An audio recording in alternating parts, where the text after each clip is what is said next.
Assalamualaikum warahmatullahi wabarakatuh. Perkenalkan, nama saya Rizky Aprilia dari kelas Ekonomi Syariah J dengan NIM 401190305. Di sini saya akan menjelaskan mengenai isi dari proposal penelitian yang saya ambil, yaitu dengan tema eksistensi asuransi syariah dan strategi pengembangannya di Indonesia. Jadi asuransi syariah itu secara asuransi atau asuranti itu dalam bahasa Belanda. Kemudian kalau dalam bahasa Inggris yaitu insurance, yaitu yang mempunyai makna menanggung suatu kerugian yang terjadi kepada seseorang. Asuransi itu mempunyai peranan yang sangat penting bagi perekonomian Indonesia. Asuransi itu ada dua jenisnya, yaitu yang pertama ada asuransi konvensional, yang kedua asuransi syariah. Kedua asuransi tersebut mempunyai perbedaan yang sangat jelas diantaranya, yaitu baik dilihat dari konsep maupun dasar hukumnya. Kalau asuransi konvensional itu tidak ada prinsip syariahnya, jadi non syariah. Sedangkan asuransi syariah itu merupakan asuransi yang dasar hukumnya bersumber dari Al-Quran, hadis, fatwa, MUI, dan lain-lain. Kemudian di dalamnya itu juga prinsip-prinsipnya itu prinsip-prinsip syariah, prinsip-prinsip secara Islam. Kemudian yaitu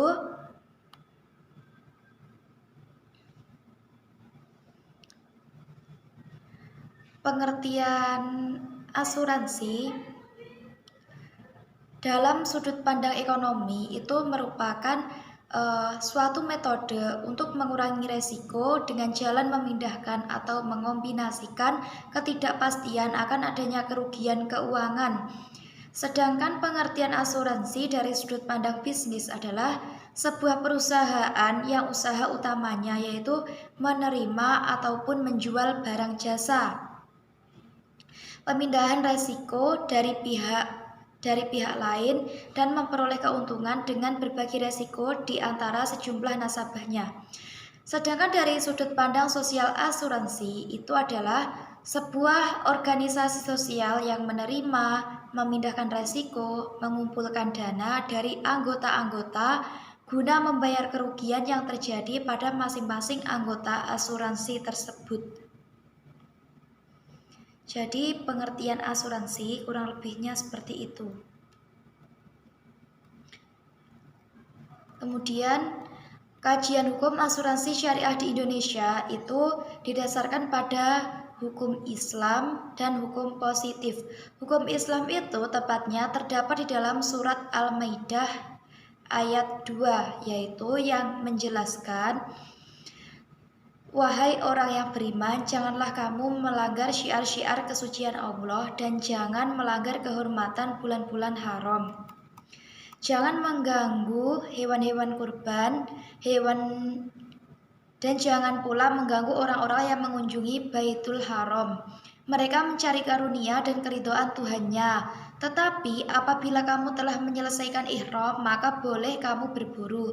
Jangan sampai kebencianmu kepada semua kaum karena mereka menghalang-halangimu dari Masjidil Haram, mendorongmu berbuat melampaui batas kepada mereka, dan tolong menolonglah kamu untuk mengerjakan kebaikan dan takwa, dan janganlah tolong menolong dalam berbuat dosa dan permusuhan. Bertakwalah kepada Allah, sungguh Allah itu sangat bertakwalah kepada Allah. Allah sangat berat siksaannya. Kemudian selain itu yang kedua yaitu terdapat juga di dalam surat Al-Baqarah ayat 188, yaitu yang di dalamnya memerintahkan kita agar tidak memakan harta yang haram dengan jalan yang batil. Selain itu juga terdapat dalam fatwa MUI, yaitu seperti tentang pedoman umum asuransi syariah dan sebagainya. Kemudian di dalam hukum positif itu terdapat di dalam Undang-Undang Nomor 2 Tahun 1992 yaitu tentang usaha perasuransian dan Peraturan Pemerintah Nomor 73 Tahun 1992 tentang penyelenggaraan usaha perasuransian.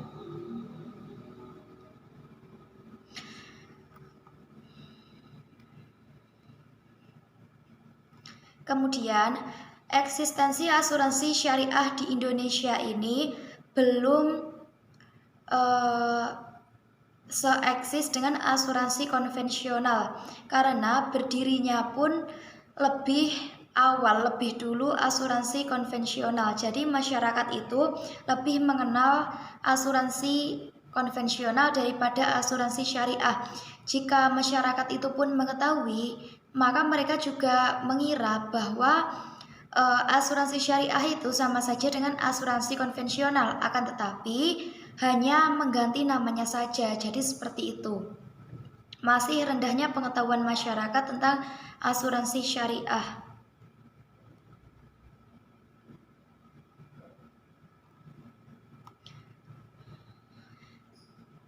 Selanjutnya yaitu kendala dan strategi pengembangan asuransi syariah di Indonesia, yaitu kendalanya itu seperti rendahnya tingkat perhatian masyarakat terhadap keberadaan asuransi syariah yang relatif baru dibandingkan dengan konvensional.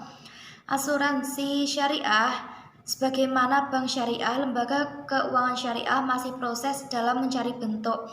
Oleh karenanya, itu diperlukan langkah-langkah sosialisasi kepada masyarakat. Hal ini dilakukan selain untuk mendapat perhatian dari masyarakat, juga merupakan sebagai upaya untuk mencari masukan demi perbaikan sistem yang ada. Kendala yang ketiga yaitu seperti rendahnya profesionalisme sumber daya manusia, jadi rendahnya kualitas SDM yang dapat menghambat laju perkembangan asuransi syariah tersebut. Kurangnya sosialisasi asuransi syariah kepada masyarakat itu. Jadi masyarakat itu masih rendah pengetahuan mengenai asuransi syariah. Adapun strategi yang diperlukan untuk pengembangan asuransi syariah di Indonesia itu yang pertama adalah dibutuhkan strategi pemasaran yang lebih berfokus pada upaya untuk memenuhi pemahaman masyarakat tentang asuransi syariah. Yang kedua yaitu sebagai lembaga keuangan yang menggunakan sistem syariah, ternyata aspek syiar Islam merupakan bagian dari operasi asuransi tersebut. Syiar tidak hanya dalam bentuk normatif pengkajian kitab misalnya, akan tetapi juga hubungan antara perusahaan asuransi dengan masyarakat. Yang ketiga yaitu diperlukannya dukungan dari berbagai pihak, baik itu pemerintah maupun pihak swasta. Selanjutnya yaitu dengan cara meningkatkan kualitas pelayanan, dan selain itu juga perlu meningkatkannya kualitas SDM pada perusahaan asuransi syariah.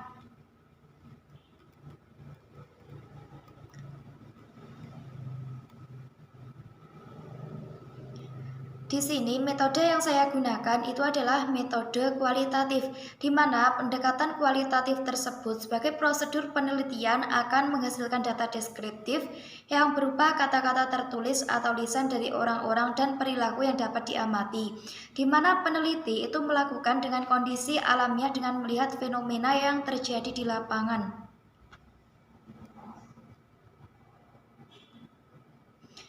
Jenis sumber atau data. Jenis sumber atau data dikumpulkan dalam penelitian ini adalah data primer dan data sekunder. Data primer yaitu merupakan data yang dikumpulkan sendiri oleh perorangan atau suatu organisasi langsung dari objek yang diteliti untuk kepentingan studi yang bersangkutan dan dapat diinterview. Kemudian observasi, interview dan observasi. Sedangkan data sekunder yaitu data yang diperoleh dan dikumpulkan dan disatukan oleh studi-studi sebelumnya yang diterbitkan oleh instalasi lain. Biasanya sumber tidak langsung dan dapat berupa dokumentasi ataupun arsip-arsip resmi. Teknik pengumpulan data yaitu di sini menggunakan 4 cara. Yang pertama ada observasi, yang kedua wawancara, yang ketiga dokumentasi, dan yang keempat adalah triangulasi. Teknik pengecekan keabsahan data yaitu diuji pada uji kredibilitas, yaitu penulis menggunakan triangulasi dan menggunakan bahan referensi.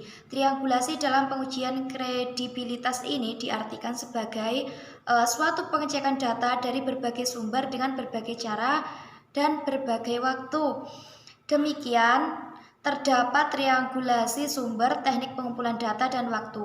Namun yang digunakan dalam penelitian ini adalah teknik pengumpulan data. Kurang lebihnya pembahasan dari saya seperti itu. Apabila ada salahnya mohon dimaafkan. Saya akhiri. Wassalamualaikum warahmatullahi wabarakatuh.